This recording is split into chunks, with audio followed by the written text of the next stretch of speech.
Саламатсыңарбы, кымбаттуу бүтүрүүчүлөр? Мына арадан бир аз убакыт өткөндөн кийин силер жогорку окуу жайлардын абитуриенттери болуп каласыңар. Силердин алдыңарда чоң сыноолор бар. Жакында мектептин бүтүрүү экзамендери менен бирге жалпы республикалык тестти тапшыруу сыноосу алдыңарда турат. Мына ошондуктан бүгүн силер менен биргеликте предметтик жалпы республикалык тестти тапшырууда химия предмети жөнүндө сөз кылмакчыбыз. Бул тестти тапшыруу кимдерге сунушталат? Химия предмети боюнча жалпы республикалык тестти тапшыруу келечекте кесиби боюнча химия предмети негизги предмет катарында эсептелинген жогорку окуу жайларды тандап алган бүтүрүүчүлөргө сунушталат. Жалпы химия боюнча предметтик тестти тапшыруунун өзгөчөлүктөрү кандай? Бул тесттин жооптору 4 варианттан турган, 40 тапшырмадан турган система. Берилген варианттардын ичинен бирөө гана туура жооп болуп эсептелинет. Тапшырмалар болсо улам өсүү тартибине карай жайгашат. Алгач жөнөкөй тапшырмалар берилет. Улам тапшырмалардын саны өскөн сайын тапшырмалардын деңгээлине жараша улам акырындап татаалданып отурат. Силерге берилген 40 тапшырманы аткаруу үчүн бардыгы 70 мүнөт убакыт сунушталат. Химия боюнча жалпы республикалык тестти тапшырууда окуу программасындагы кайсыл бөлүмдөр камтылган? Келгиле анда азыр бул бөлүмдөрдү чогуу эске салып алалы.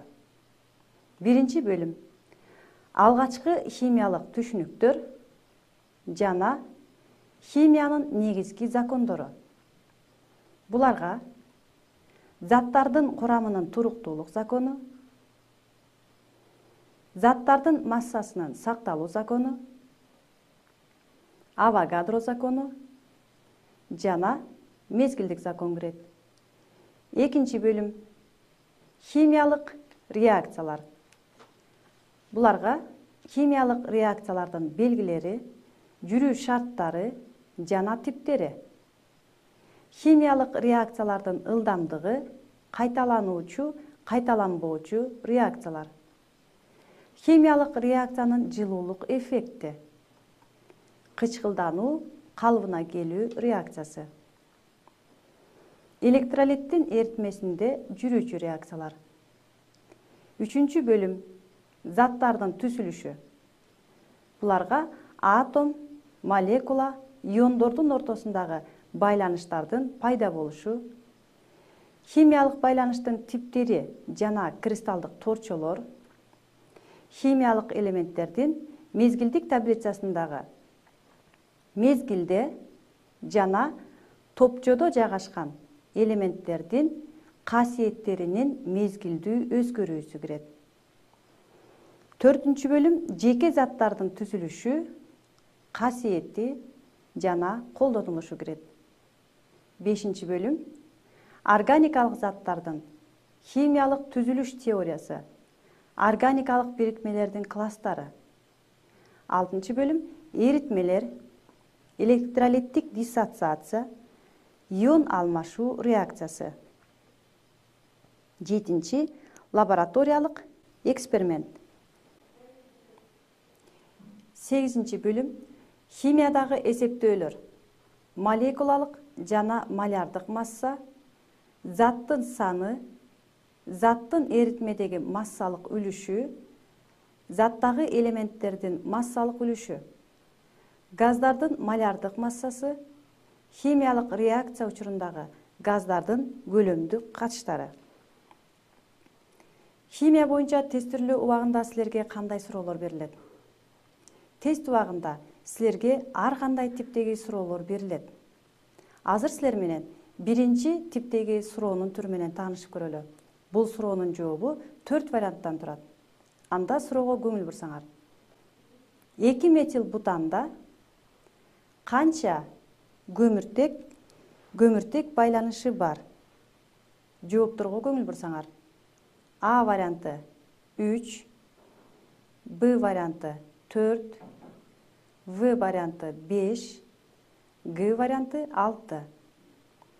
Туура жоопту табуу үчүн биринчи сөз болуп жаткан заттагы көмүртектин скелетин түзүп алуу керек. Скелетти түзүү үчүн заттын аталышына көңүл бурушуңар зарыл. Заттын аталышы 2 метил бутан. Бут бул 4 көмүртек бар дегенди түшүндүрөт. 1, 2, 3, 4 көмүртектин атомун жазып алдык. Ам бул көмүртектин атомдордун ортосундагы бир байланыш же жеке байланыш бар экендигин түшүндүрөт. Анда ар бир көмүртектин атомунун ортосуна бирден байланышты жазалы. Биринчи, экинчи көмүртектин ортосуна, экинчи, үчүнчү жана үчүнчү, төртүнчү көмүртектин атомдордун ортосуна бирден байланыш жазылды. Ал эми 2 метил деген сөз бул экинчи көмүртектин атомунда метил радикалы менен байланышкан. Метил радикалында бир гана көмүртектин бар экендигин эсиңерге салгыла. Анда балдар экинчи көмүртектен бир байланышты байланыштырып, ага бир гана көмүртектин атомун жайгаштырабыз. Көмүртектин скелетинен көрүнүп тургандай, 2 метил бутанда 4 көмүртек байланышы бар. Туура жооп Б. Кийинки тапшырмада жүрбөйт, аракеттенбейт, болбойт, мындан башка же аны кошпогондо деген сыяктуу таануучу сөздөрдүн жардамы менен түзүлгөн суроолор да берилет. Анда суроого көңүл бурсаңар. Кайсынысын кошпогондо төмөн жакта келтирилген спирттердин баары кычкыл чөйрөдө алкендердин суу менен өз ара аракеттенүүсүнүн натыйжасында алынышы мүмкүн. Жоопторго көңүл бурсаңар. А варианты пропанол, Б варианты этанол, В варианты метанол, Г варианты бутанол. Бул суроого жооп берүү үчүн алкендердин түзүлүшүндөгү негизги белгиси болгон 2 көмүртек атомунун ортосундагы кош байланыш бар экендигин эсиңерге салышыңар керек.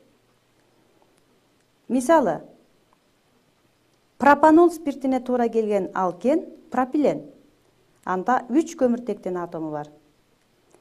Этанол спиртине туура келүүчү алкен этилен. Анда 2 көмүртектин атому бар. Метанол спиртинде бир гана көмүртектин атому бар. Бутанол спиртине туура келүүчү алкен 4 көмүртектин атому бар экендигин эсиңерге салсаңар. Силер көрүп тургандай, спирттердин молекуласынын составында бир гана көмүртектин атому бар болсо, анда суу менен реакцияга кире албайт. Аталган жооптордун ичинен пропанол, этанол, бутанол спирттерин алууга болот, жалгыз гана метанолдон башкасын. Туура жооп В. Метанол.